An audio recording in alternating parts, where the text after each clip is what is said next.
후보의 그 노동관에 대해서 여러 가지 그 문제가 제기됐었습니다. 제가 여기서 뭐 자세하게 말씀드리진 않더라도 그 주 120시간 노동이라든가 아프리카 손발 노동이라든가 이런 것들이 논란을 빚었는데요. 최근에 그 중소기업인들의 애로 사항을 청취하는 와중에 단순 기능직이 아닌 창의적으로 일하기 위해서는 최저임금제나 주 52시간제는 비현실적이다. 또 이런 대통령이 되면 비현실적인 제도는 철폐하겠다고 말씀을 하셨는데요. 그러면 최저임금제가 과연 창의적 업무와 어떤 관계가 있는지, 또 그렇다면 1986년에 제정된 최저임금제를 없애겠다는 이야기신지, 그리고 또 한 가지 더 여쭤본다면 그 한국노총과의 간담회에서는 고용의 안정성이 매우 중요하다고 말씀을 하시면서 다만 노동의 유연성, 고용의 질, 고용의 안정성의 가치가 서로 충돌한다면 사회적 대타협을 통해서 이 문제를 해결할 역량을 한국 사회는 갖추고 있다 이렇게 말씀하셨습니다. 그러면 그런데 그 후보께서는 여러 가지 발언으로 볼 때 사용자 쪽에 그 치우친 발언들을 많이 하고 생각을 하고 있다라고 많은 사람들이 알고 있습니다.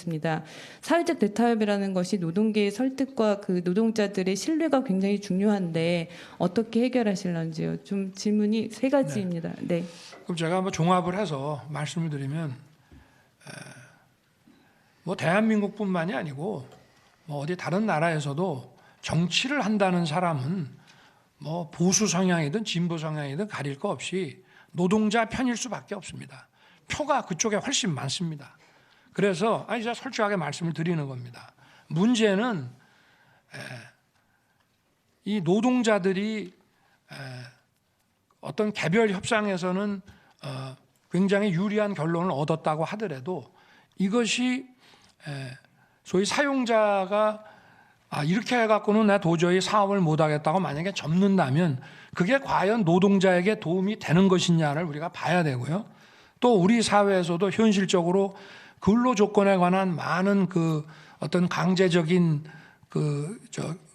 규정이나 이런 결론들이 노노 간에 있어서 이쪽은 원하지 않는데 일부가 추진하는 거를 가지고 다른 그 직역에 있는 다른 부분에 있는 노동자들에게 이것이 강제된다고 할 때 그분들이 이걸 원하지는 않는다는 측면을 또 봐야 됩니다. 민노총이 또는 한국노총이 노동자 전체를 대변하는 것은 아니지 않습니까? 그렇기 때문에 저는 노동자의 전체의 그 근로조건의 향상과 복지를 노동정책을 다루는 정부는 노동자 전체를 봐야 되는 것이지 어떤 그 힘이 있는 노조단체와의 그 거래에 의해 가지고 정치적인 거래에 의해 가지고 어떤 노동정책을 결정하는 것은 그는 또 많은 다른 노동자에게 불이익을 주는 것일 수 있기 때문에 그런 면에서 다 종합적으로 봐야 된다 하는 말씀을 드리는 것이고요.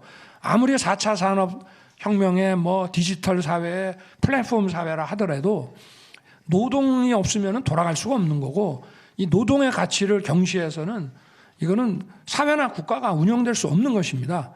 그래서 저는 사용자 편 아닙니다. 명확하게 이거 말씀드립니다. 표가 노동자에게 더 많습니다.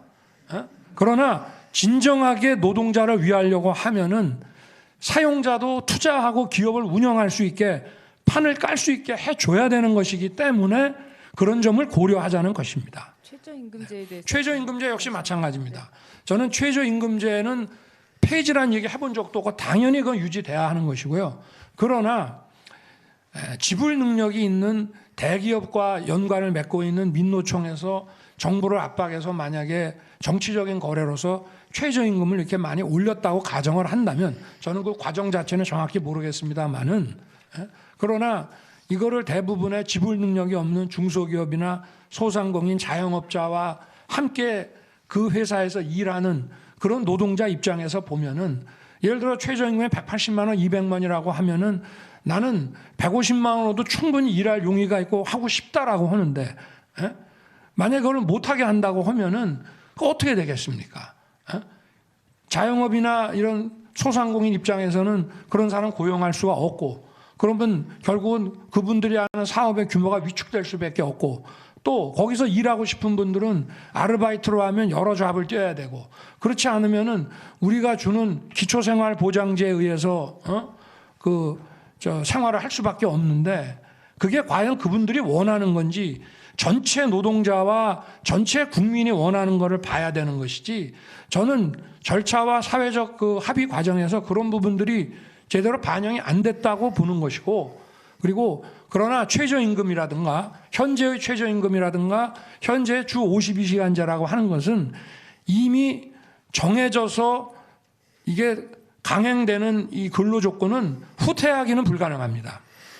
그러나 향후에 이것을 더 올릴 때에는 최저임금 같은 경우에는 우리 경제 성장률이라든가 인플레이션율도 감안을 좀 해야 되고, 주 52시간도 68시간에서 단 1년 만에 이것을 16시간을 줄였는데요. 일본도 1년에 2시간씩 줄여왔습니다.